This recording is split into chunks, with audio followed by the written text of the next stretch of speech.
to start a nice beginner's chess lesson from an angle that you may never heard before. I want to teach you kings and pawns first. The reason for that is they are very misunderstood and very misused. A lot of people don't understand how to use pawns or kings, and I want to start with them because they are the backbone and the reason for chess. The center of the board is the most important part. It is like the top of a hill. So chess almost is king of the hill. If you occupy the center first, or strongly, or better than your opponent, it is easier to dominate the rest of the game. And that's where we're going to start. Pawns have three different kinds of movements. The first one, it moves 2 squares at once to the center of the board, which is the high point. This is the best part. Now, a lot of opponents will try to undermine that center as black. They may move a pawn up 1 square. Now, pawns capture diagonally. So this black pawn takes this center square under control and this center square under control. You have already taken 2 under control yourself with the 2 move option. Now it's your move again, so you can go for the center again, like I said before, and now you have 2 center pawns and you've used the 2 square option on the first move. The 2 square option can only be used the first time. If you move a pawn up 1 square, you can never move it 2 again. The pawn's first move is 2 squares or 1, and then 1 square from then on, no matter what you chose. Okay, so now we've got 2 pawns in the center and we kind of own the center. So they're gonna do something to try and counter you. They will probably come up something like this. And now this pawn is attacking this pawn and you're fighting for the center. What you would do, without getting into specifics, because I really don't want to teach you openings. What I want to teach you is how to look at the center. Your next moves should be backing up the center. Now pawns capture diagonally 1 square. If he's threatening to do this, I can move it up 1 square to get it out of there. I can capture, or I can protect this pawn. So I can move my pawn up 1. Now, I have a pawn that will capture back if this pawn captures this pawn. So I'm backing up my center. A lot of people, when they're threatened in chess, have only one reaction: to move back. You don't have to move back. You can threaten, back something up, or leave it alone. You just have to think of the possibilities. Now, you have a pawn chain, as you can see, captures here. A pawn chain should be pointing in the direction where you're focused, so you should follow that. Now, I'll move these back. Now, when you have a pawn chain that's this big, this lined up, it's pointing to where you should attack. The center, you control the center, and then you attack. And you just follow the pawns. That's a general rule, and as everybody knows, general rules have exceptions. But when you're first learning, you should really adhere to any general rules, because the only way to really learn the exceptions is to come across them, because they're just too specific and for this lesson. Now, this is a pawn chain. However, if you had the pawn back here, this is what is called a phalanx. Pawns capture diagonally, like I just said, so they capture these 2 squares or these 2 squares. Now, this is a very strong center. If you backed it up right here, now you're going like this, you control all this. That is fantastic. Pawn phalanx, general rule, like I said, everything has exceptions, but the general rule of a pawn phalanx is to leave it as long as possible because of the binding grip that you have. That's a little advanced, and that's something you'll learn as you go, because there's a million or a billion examples of why that's good, and there's probably a million examples of when it wasn't good. But when you get the phalanx, general rules, you keep it as long as you can, and you try to control things, and then you learn strategy from there. Now, I'm going to move these all back, keep this one out. Now, the center being the most important, I would have had a pawn here. Now let's say that I move the pawn past it, one more square. Now you could do it 1, 2, 3, or you could move the 2 squares and then 1. But your pawn is there. The middle of the board is right down here. You've passed the middle board 1 square. You are on your 5th rank. Whatever side you're sitting on is irrelevant. 1, 2, 3, 4, 5. You're on your 5th rank. Your opponent decides to make the 2 square move on the side of this pawn. Okay, just a 2 square move. If they move here and then here, it doesn't count. If they exercise the 2 square move on this side of the pawn or on this side, whichever move it would be, you have the option on that move only. So if you do something else, then you can't. You have the option one time only to capture that pawn as if it only moved 1 square. This is called en passant, which is French for in passing. It can only be done on that first move, and you capture the pawn. You capture it as if it only moved 1 square. It's the only capture in chess where when you capture the piece, your piece is not on the square of the piece you captured. That's the only time. So you can capture like that. Okay, I'll put it back. I can also capture like this. 1 square. I would advise against doing it because it looks cool, because it's a move that really changes the game, and as you learn and learn, you'll know what I'm talking about. I think at first it's great to try it, and you should try it, but you'll see that sometimes it's not a good move, sometimes it is. So I would, if you don't see anything wrong with it, I would try it just to get used to the concept of it. Now, if I'm here and he moves 2 squares up, that's not en passant. En passant is you are in the 5th row, your 5th row or rank. 2 square, the pawn goes 2 squares on 1 move passed on either side. You have that move only to capture. After that, now you can't do it. And that's it. So I'll move it all back. Now, through captures, as I told you before, a pawn in the center, let's move it up to the 5th rank, can be backed up by another pawn and captured. Now, if you had no pawns on either side, this is what's called an isolated pawn. It's usually a weak pawn and can be picked off.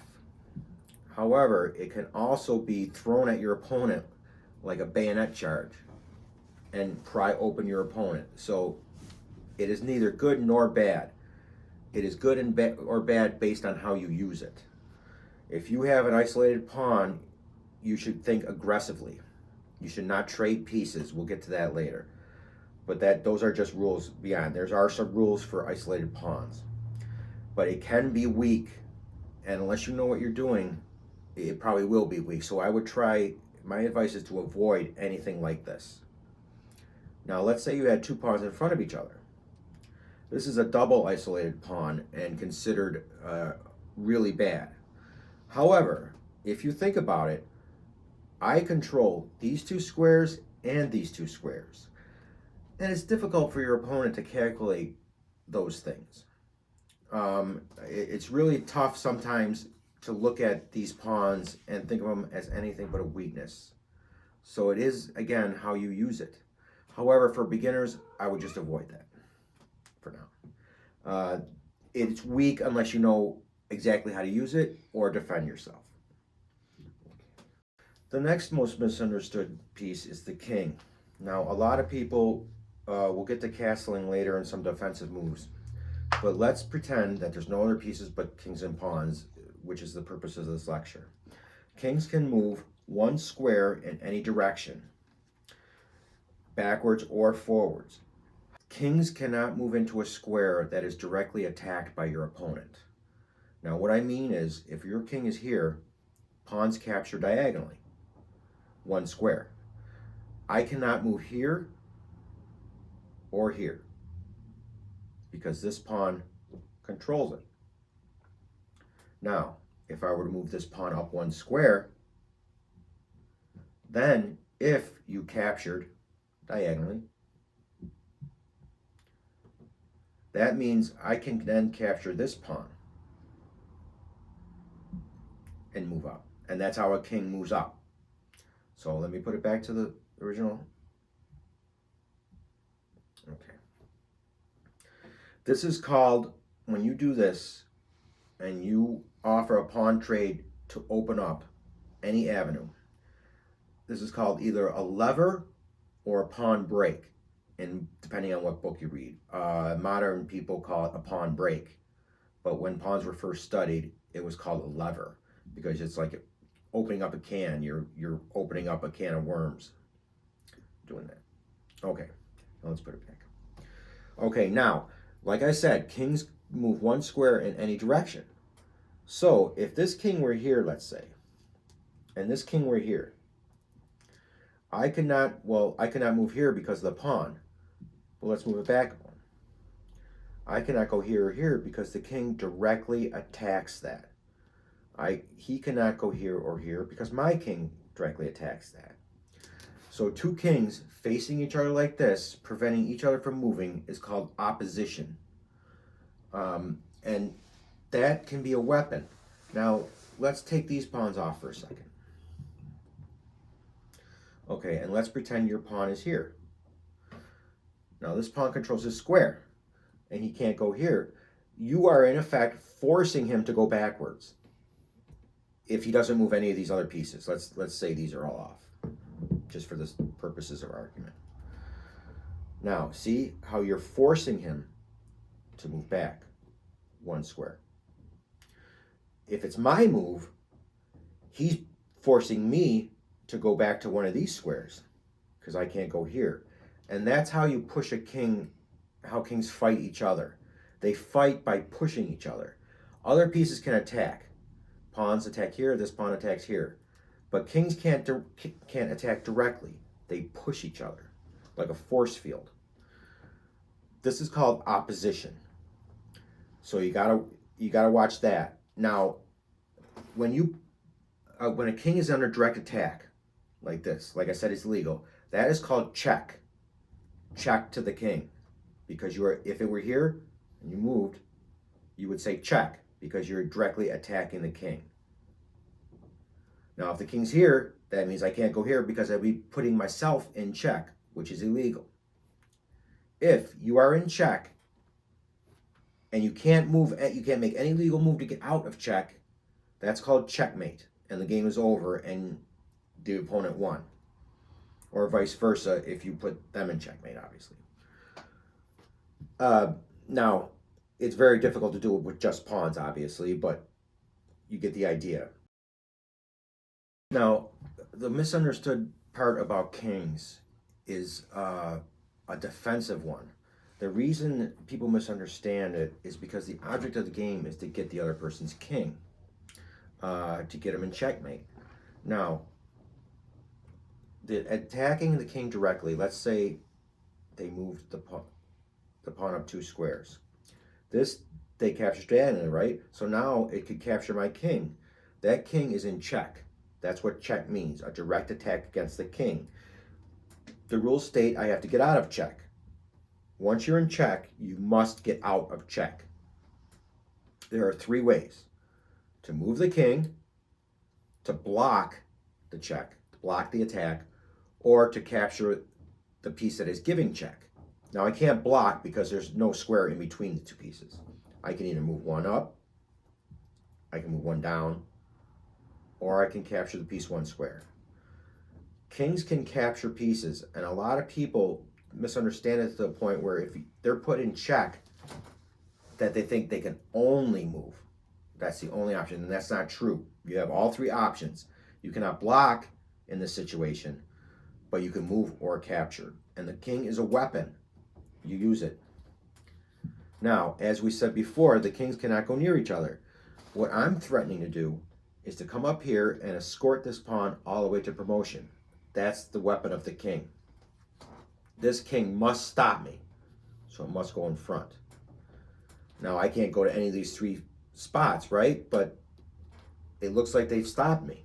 But now I go here because I can go sideways. He goes to stop me again. Now I start moving the pawn up one square, and he must stop this pawn.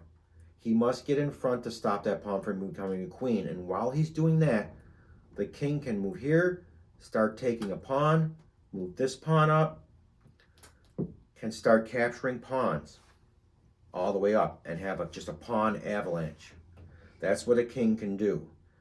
Don't be afraid to use the king in the end game. Once the pieces start coming off the board, like this situation, the king is a great weapon because it's the only piece now that's on the board that can go backwards and forwards.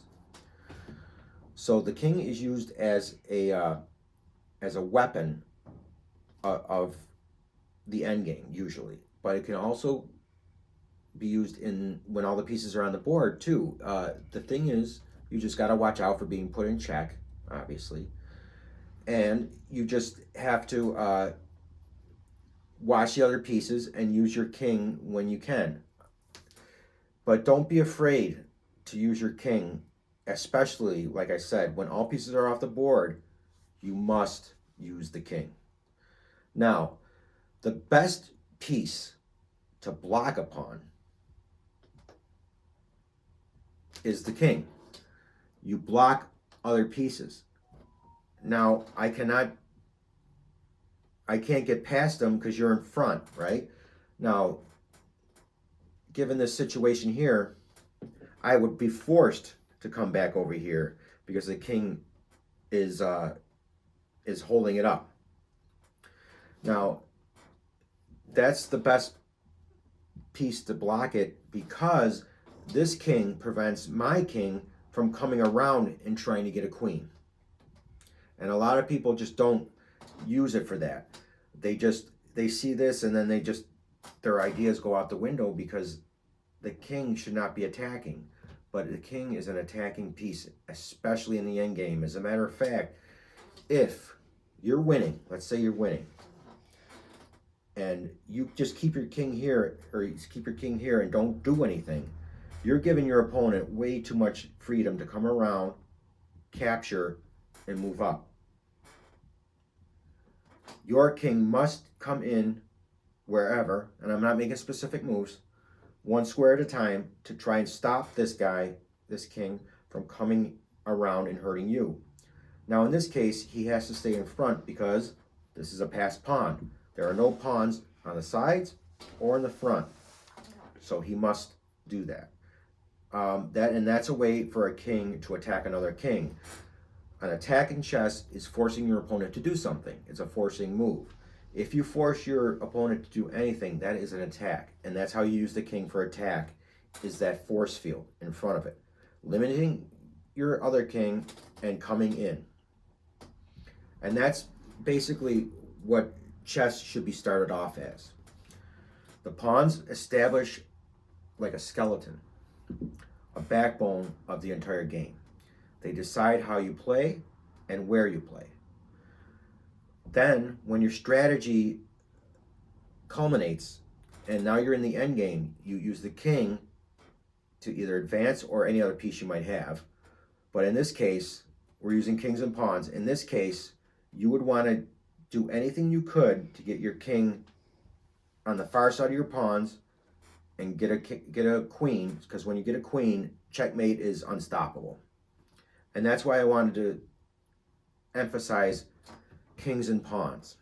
A lot of people do not understand these, and we're talking about seasoned players. Still don't do anything with the king. They still don't try to use it as a weapon. And the pawns play, even for experienced players, reflects the fact that most people don't really know how to use their pawns. Some people have told me when I got a pawn for free, oh, it's just a pawn. Now, I love playing people like that because right away you know they don't respect the pawn, and you can just use pawn play to win. And that's the easiest way to win in chess. On a competitive level, they say if you're 2 pawns up, it's a guaranteed win. That's down the road, obviously. And that matters about passed pawns or isolated pawns or, all those other factors. But all things being equal, the pawns are a very important part of the game. They're the backbone of chess. And the book was written in the late 1700s saying that the pawns are the soul of chess, and that's true. They're the backbone. They show you where to attack, how to attack, and the kings can back all that up or be protected by a good pawn shield. If pieces are around attacking, the pawns can protect the king. If there's no pieces, the pawns attack with the king. And that's basically the essence of king and pawn chess, and that's what I wanted you to understand. Please watch this video more than once to get used to it, and I'll be back with more. Thank you.